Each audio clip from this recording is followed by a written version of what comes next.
जय माँ भगवती सप्तशती पाठ के अंतर्गत षष्ठम दिवस में पाठ एकादशो अध्याय देवताओं द्वारा देवी की स्तुति तथा देवी द्वारा देवताओं को वरदान।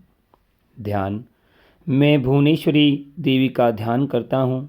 उनके श्री अंगों की आभा प्रभात काल के सूर्य के समान है और मस्तक पर चंद्रमा का मुकुट है। वे उभरे हुए स्तनों और 3 नेत्रों से युक्त हैं। उनके मुख पर मुस्कान की छटा छाई रहती है और हाथों में वरद, अंकुश, पास एवं उभय मुद्रा शोभा पाते हैं।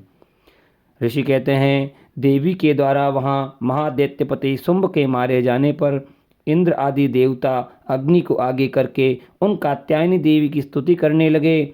उस समय अभिष्ट की प्राप्ति होने से उनके मुख कमल दमक उठे और उनके प्रकाश से दिशाएं भी जगमगा उठी थी। देवता बोले, शरणागत की पीड़ा दूर करने वाली देवी, हम पर प्रसन्न हो। संपूर्ण जगत की माता, प्रसन्न हो। विश्वेश्वरी, विश्व की रक्षा करो। देवी, तुम ही चराचर जगत की आदिश्वरी हो। तुम इस जगत का एकमात्र आधार हो, क्योंकि पृथ्वी रूप में तुम्हारी ही स्थिति है। देवी, तुम्हारा पराक्रम अलंघनीय है। तुम ही जल रूप में स्थित होकर संपूर्ण जगत को तृप्त करती हो। तुम अनंत बल संपन्न वैष्णवी शक्ति हो। इस विश्व की कारणभूता परा माया हो। देवी, तुमने इस समस्त जगत को मोहित कर रखा है। तुम ही प्रसन्न होने पर इस पृथ्वी पर मोक्ष की प्राप्ति कराती हो। देवी, संपूर्ण विद्याएं तुम्हारे ही भिन्न भिन्न स्वरूप हैं। जगत में जितनी स्त्रियां हैं वे सब तुम्हारी ही मूर्तियां हैं। जगदम्ब, एकमात्र तुमने ही इस विश्व को व्याप्त कर रखा है। तुम्हारी स्तुति क्या हो सकती है? तुम तो स्तवन करने योग्य पदार्थों से परे एवं परावाणी हो। जब तुम सर्वस्वरूपा देवी स्वर्ग तथा मोक्ष प्रदान करने वाली हो, तब इसी रूप में तुम्हारी स्तुति हो गई। तुम्हारी स्तुति के लिए हमसे इससे अच्छी उक्तियाँ और क्या हो सकती है? बुद्धि रूप से सब लोगों के हृदय में विराजमान रहने वाली तथा स्वर्ग एवं मोक्ष प्रदान करने वाली नारायणी देवी, तुम्हें नमस्कार है। कला, काष्ठा आदि के रूप से क्रमशः परिणाम की ओर ले जाने वाली तथा विश्व का उपसंहार करने में समर्थ नारायणी, तुम्हें नमस्कार है। नारायणी, तुम सब प्रकार का मंगल प्रदान करने वाली मंगलमयी हो। कल्याणदायिनी शिवा हो। सब पुरुषार्थ को सिद्ध करने वाली शरणागत वत्सला, 3 नेत्रों वाली एवं गौरी हो, तुम्हें नमस्कार है। तुम सृष्टि, पालन और संहार की शक्तिभूता सनातनी देवी, गुणों का आधार तथा सर्वगुणमयी हो। नारायणी, तुम्हें नमस्कार है। शरण में आए हुए दीनों एवं पीड़ितों की रक्षा में संलग्न रहने वाली तथा सबकी पीड़ा दूर करने वाली नारायणी देवी, तुम्हें नमस्कार है। नारायणी, तुम ब्रह्माणी का रूप धारण करके हंसों से जुते हुए विमान पर बैठती तथा कुश मिश्रित जल छिड़कती रहती हो, तुम्हें नमस्कार है। माहेश्वरी रूप से त्रिशूल, चंद्रमा एवं सर्प को धारण करने वाली तथा महान वृषभ की पीठ पर बैठने वाली नारायणी देवी, तुम्हें नमस्कार है। मोरों और मुर्गों से गिरे रहने वाली, माँ शक्ति धारण करने वाली, कोमारी रूप धारणी, निष्पापे नारायणी, तुम्हें नमस्कार है। शंख, चक्र, गदा और शांग धनुष उत्तम आयुधों को धारण करने वाली वैष्णवी शक्ति रूपा नारायणी, तुम प्रसन्न हो, तुम्हें नमस्कार है। हाथ में भयानक महाचक्र लिए हुए और डाढ़ों पर धरती को उठाए वाराही रूप धारिणी कल्याणमयी नारायणी, तुम्हें नमस्कार है। भयंकर नरसिंह रूप से दैत्यों के वध के लिए उद्योग करने वाली तथा त्रिभुवन की रक्षा में संलग्न रहने वाली नारायणी, तुम्हें नमस्कार है। मस्तक पर किरीट और हाथ में महाव्रत धारण करने वाली, सहस्त्र नेत्रों के कारण उदीप्त दिखाई देने वाली और वृत्तासुर के प्राणों का अपहरण करने वाली इंद्र शक्ति रूपा नारायणी देवी, तुम्हें नमस्कार है। शिवदूती रूप से दैत्यों की महती सेना का संहार करने वाली, भयंकर रूप धारण तथा विकट गर्जना करने वाली नारायणी, तुम्हें नमस्कार है। दाढ़ों के कारण विकराल मुख वाली, मुंडमाला से विभूषित मुंड मर्दिनी चामुंडा रूपा नारायणी, तुम्हें नमस्कार है। लक्ष्मी, लज्जा, महाविद्या, सष्टा, पुष्टि, स्वधा, ध्रुवा, महारात्रि तथा महाअविद्या रूप नारायणी, तुम्हें नमस्कार है। मेधा, सरस्वती, वरा, भूति, पाभ्रवी, तामसी, नियता तथा ईशा रूपिणी नारायणी, तुम्हें नमस्कार है।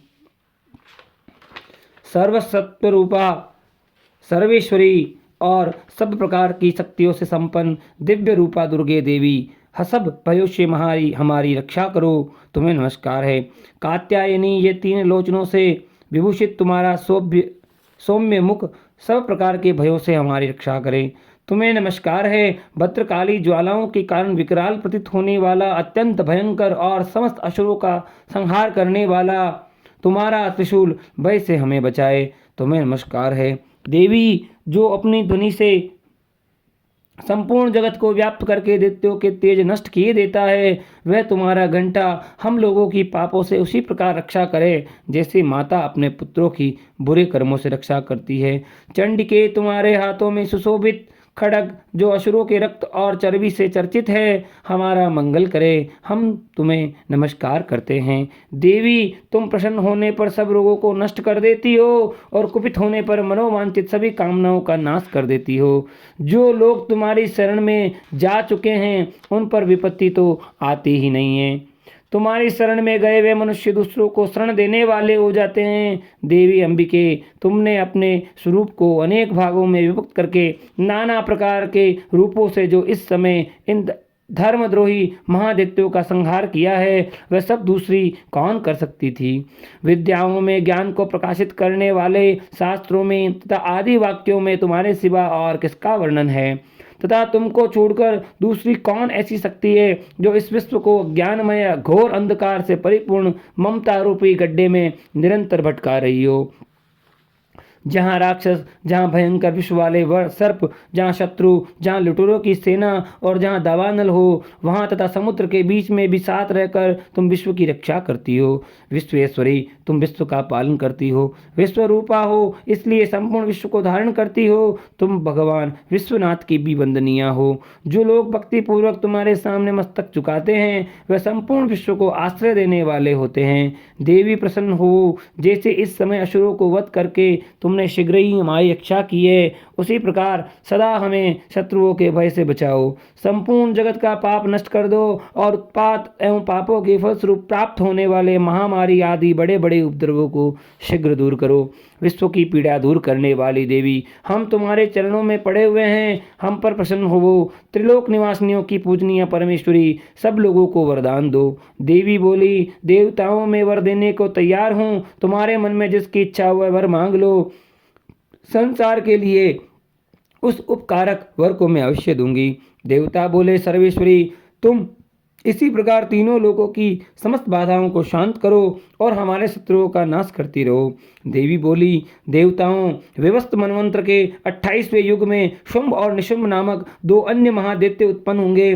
तब मैं नंद गोप के घर में उनकी पत्नी यशोदा के गर्भ में अवतीर्ण हो विंध्याचल में जाकर रहूंगी और उक्त दोनों असुरों का नाश करूंगी। फिर अत्यंत भयंकर रूप से पृथ्वी पर अवतार ले मैं विप्रचित नाम वाले दानवों का वध करूंगी। उन भयंकर महादैत्यों को भक्षण करते समय मेरी दांत अनार के फूल की भांति लाल हो जाएंगे। तब स्वर्ग में देवता और मृत्यु लोक में मनुष्य सदा मेरी स्तुति करते हुए मुझे रक्त दंतिका कहेंगे। फिर जब पृथ्वी पर 100 वर्षों के लिए वर्षा रुक जाएगी और पानी का अभाव हो जाएगा, उस समय मुनियों के स्तमन करने पर मैं पृथ्वी पर योनिजा रूप में प्रकट होंगी और 100 नेत्रों से मुनियों को देखूंगी। अतः मनुष्य शताक्षी इस नाम से मेरा कीर्तन करेंगे।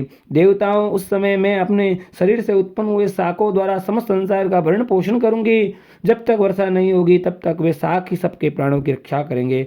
ऐसा करने के कारण पृथ्वी पर शाकंभरी नाम से मेरी ख्याति होगी। उसी अवतार में मैं दुर्गम नामक महादैत्य की वध करूंगी। इससे मेरा नाम दुर्गा देवी के रूप में प्रसिद्ध होगा। फिर मैं जब भीम रूप धारण करके मुनियों की रक्षा के लिए हिमालय पर रहने वाले लक्षु का भक्षण करूंगी, उस समय सब मुनि भक्ति से नतमस्तक होकर मेरी स्तुति करेंगे। तब मेरा नाम भीमा देवी के रूप में विख्यात होगा। जब अरुण नामक दैत्य 3 लोकों में भारी उपद्रव मचाएगा, तब मैं तीनों लोकों का हित करने के लिए 6 पैरों वाली असंख्य भ्रमरों का रूप धारण करके उस महादैत्य का वध करूंगी। उस समय सब लोग भ्रामरी के नाम से चारों ओर मेरी स्तुति करेंगे। इस प्रकार जब जब संसार में दानवी बाधा उपस्थित होगी, तब तक अवतार लेकर मैं शत्रु का संहार करूंगी। इस प्रकार मार्कंडेय पुराण सारुणी मनवंतर की कथा के अंतर्गत देवी महात्म्य में देवी स्तुति नामक 11वां पुष्प श्री माँ जगदम्बा को